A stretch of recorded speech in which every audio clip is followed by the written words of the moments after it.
Continuamos con nuestros videos de sociedades por acciones simplificadas, la tercera parte de 5 videos cortos que estamos haciendo para explicar bien, o por lo menos a grosso modo, el tema de este tipo de sociedades en Colombia.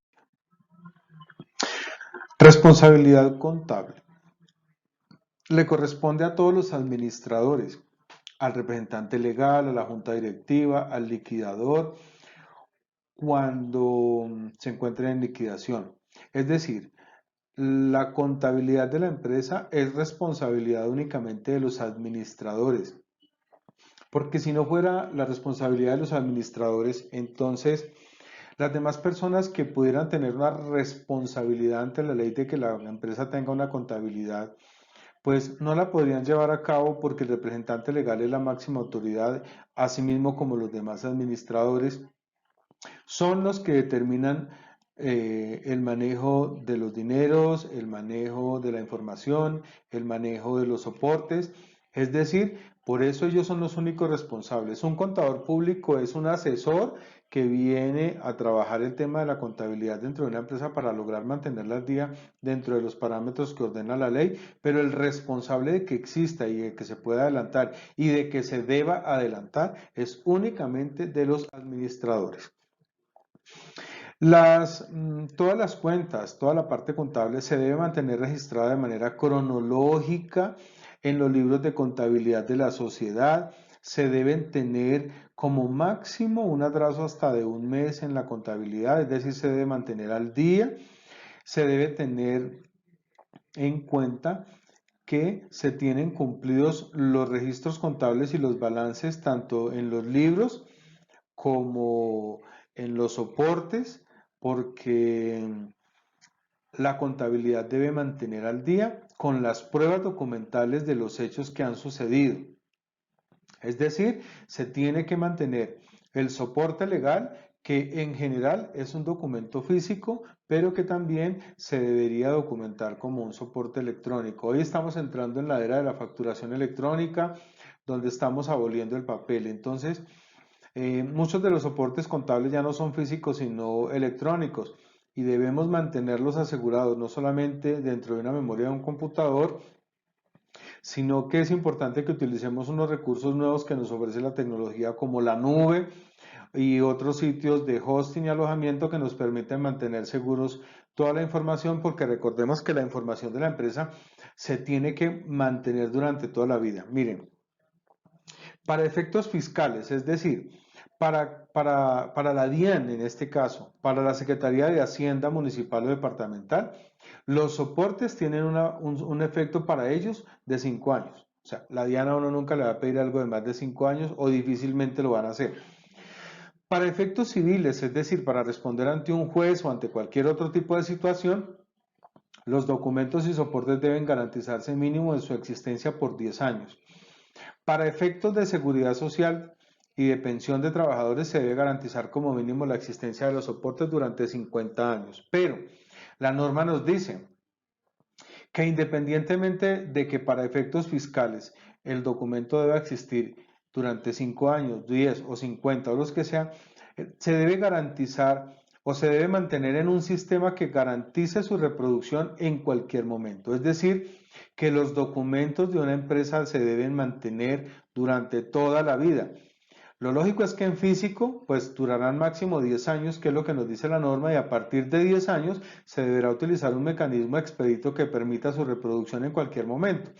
Hoy se está utilizando mucho, por ejemplo, el escaneo, guardar los documentos en unos archivos digitales y subirlos a una nube de la cual se tenga contratada la empresa para garantizar su reproducción en cualquier momento. Se debe garantizar que todos los registros en los libros de contabilidad estén documentados con soportes, es decir, no basta que en un libro de contabilidad se esté anotando un gasto o un ingreso, sino que adicional se tiene que generar un soporte interno y el soporte externo. ¿Eso qué quiere decir? Un ejemplo, cuando en la empresa pagan el arrendamiento, el soporte externo es el recibo de pago que nos da la persona a que le pagamos. Internamente tenemos que hacer un comprobante de egreso que esté numerado, que esté preimpreso con todos los datos de la empresa, que sea diligenciable. Entonces, Al recibo o la factura del arrendamiento que hemos pagado, le vamos a hacer un comprobante de egreso debidamente firmado. ¿Por quién? Por el que hace el documento, por el que lo autoriza, que es el representante legal, y por el que haya recibido el dinero. Y en caso que no lo firme quien recibe el dinero, pues por lo menos que tengamos un soporte que es la factura, la consignación o la transferencia. Entonces a eso se refiere la norma cuando nos habla de soportes internos y externos.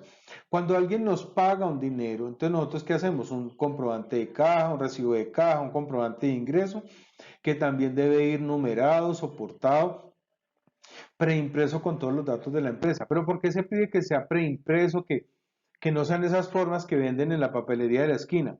Porque es una forma de poder controlar, auditar y hacerle seguimiento a la papelería, y no que al amaño de una circunstancia se puedan hacer los cambios o ajustes que se quieran. No, la idea es que los documentos no sean fácilmente adulterables ni cambiables por quienes los manipulen. Se pueda garantizar siempre su continuidad y su forma dentro de las revisiones para efectos tributarios, contables, legales, civiles y demás.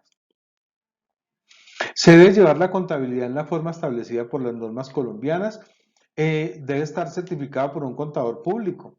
Debe llevar en debida forma los libros obligatorios. Se tienen que mantener los soportes de los ingresos y los gastos en debida forma. ¿Cuáles son los soportes? Los que acabé de mencionar en la lámina anterior: de los ingresos, de los gastos, las facturas de compra, las facturas de venta, los recibos de caja. Se deben tener unas políticas contables actualizadas bajo los estándares de información financiera NIF, dependiendo del grupo al que la empresa pertenezca. Recordemos que la ley 1314 y sus decretos reglamentarios nos trajeron en Colombia un nuevo sistema de contabilidad, que son las NIF, Normas Internacionales de Información Financiera, que son de obligatorio cumplimiento para todas las empresas.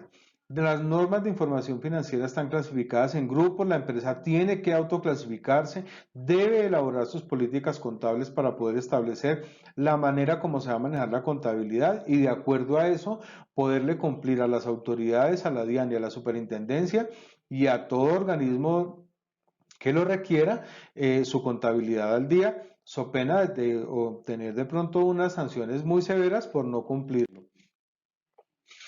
Con respecto a los soportes de ingresos, ¿qué es un ingreso? Es todo aquello que le llega como ingreso por cualquier actividad que realiza la empresa. Si la empresa vende, debe elaborar una factura de venta. Si la empresa realiza igualmente una venta, al realizar una factura de venta debe hacer un comprobante de ingreso que esté numerado, que tenga la información preimpresa, tal como lo hablamos. Debe haber un soporte de un extracto bancario, deben estar las copias de los contratos en el caso que existan negocios, como por ejemplo, le alquilo el vehículo a tal persona, debe existir un contrato que sea el soporte de ese ingreso, junto con la factura de venta por un contrato de arrendamiento, porque recordemos que las empresas, que son personas jurídicas, deben soportar sus ingresos únicamente con factura de venta, y los ingresos que no son sujetos de factura de venta deberán tener el soporte correspondiente dependiendo de lo que diga. Por ejemplo, hay algunas actividades que no están obligadas a tener una factura de venta como tal, porque hay documentos que se asimilan a la factura de venta, como por ejemplo el tiquete del pasajero en el servicio de transporte de pasajeros, la boleta de entrada a cine y así muchos otros. Entonces, se deben tener los soportes que estén preimpresos, numerados, con toda la información diligenciada, que exista el movimiento económico en los extractos bancarios, porque recordemos que las normas hoy nos están trayendo la obligatoriedad de bancarizar prácticamente la mayor parte de los movimientos económicos de la empresa, so pena de que la DIAN le desconozca costos y gastos, lo cual llevaría a que en su defecto la empresa tenga que pagar un altísimo impuesto por el solo hecho de que la DIAN le desconozca costos y gastos. Entonces es muy importante ser muy disciplinado. Mire, este tema de la contabilidad, de llevar los soportes, de mantener absolutamente todo controlado, es de disciplina. El empresario debe disciplinarse, el empresario debe ser juicioso, porque uno como contador público siempre tiene con el empresario la situación de que el empresario a veces quiere hacer negocios, se quiere dedicar a lo que le gusta. Muchos han denominado que la parte contable tributaria es la parte maluca, porque no les gusta, porque no la entienden, porque les parece cansona, y eso hace que sean poco disciplinados a la hora de obtener absolutamente todos los soportes de cada movimiento económico, tanto del dinero que ingresa como del dinero que sale, como de todos los negocios que realizan.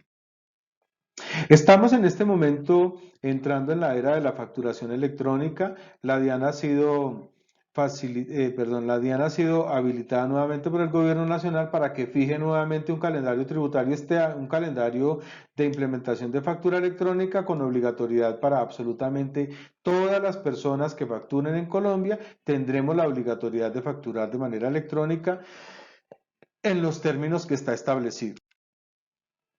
Los soportes de los gastos, entonces, siempre que se pague, que se compre, que se entregue un dinero, existe la responsabilidad de obtener una factura por esa compra que se haga, de realizar un comprobante de egreso por ese pago, un comprobante de egreso que sea un documento interno, que venga preimpreso, que esté numerado, que se pueda controlar, que se pueda archivar, que se pueda controlar adecuadamente.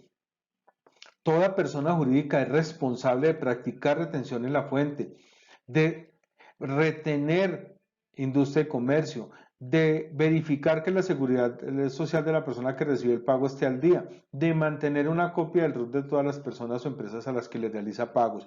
Esto es responsabilidad única y exclusivamente de los administradores. La correspondencia. Se debe mantener absolutamente todos los documentos que sean parte de la correspondencia, tanto enviada como recibida. Cualquier tipo de documento que sea correspondencia de la empresa se debe mantener como mínimo por 10 años y de ahí en adelante se deberá pasar a un sistema que garantice su reproducción en cualquier momento. Se deben tener registrados los libros obligatorios. Una empresa, una sociedad por acciones simplificada como mínimo deberá tener un libro de accionistas, un libro de actas y un libro de actas de junta directiva registrados ante la Cámara de Comercio y deberá tener los libros de contabilidad que como mínimo serán el libro mayor y balances, el libro diario columnario, de pronto el libro de inventarios si es que manejan inventarios y los auxiliares que correspondan para poder llevar su contabilidad en debida forma, no solo llevarla, sino poder mantenerla como prueba en caso de ser necesario. La responsabilidad de los administradores, como lo habíamos visto, están obligados a verificar la forma en que deben llevarse los libros oficiales y a mantener y conservarlos adecuadamente, así como los requisitos establecidos en la elaboración de las actas que sirven de prueba de las decisiones aprobadas. Es decir, cada vez que se reúne la junta directiva debe hacer una acta, debe elaborar una acta e imprimirla o anotarla en el libro de actas que esté registrado ante la Cámara de Comercio. Las actas deben mantener por lo menos quién convocó, cuándo convocó, cuál es el orden del día que se llevó a cabo dentro de esa reunión. Ese orden del día debe haber sido aprobado. Debe expresarse si es una reunión ordinaria o es una reunión extraordinaria. Son los administradores los responsables de mantener esas actas en debida forma. Aquí nos muestran que la circular externa D001 del 22 de febrero del 91 nos habla cuál es la forma como se deben elaborar las actas adecuadamente. Terminamos nuestra tercera parte de este video corto y vamos a continuar con la siguiente parte.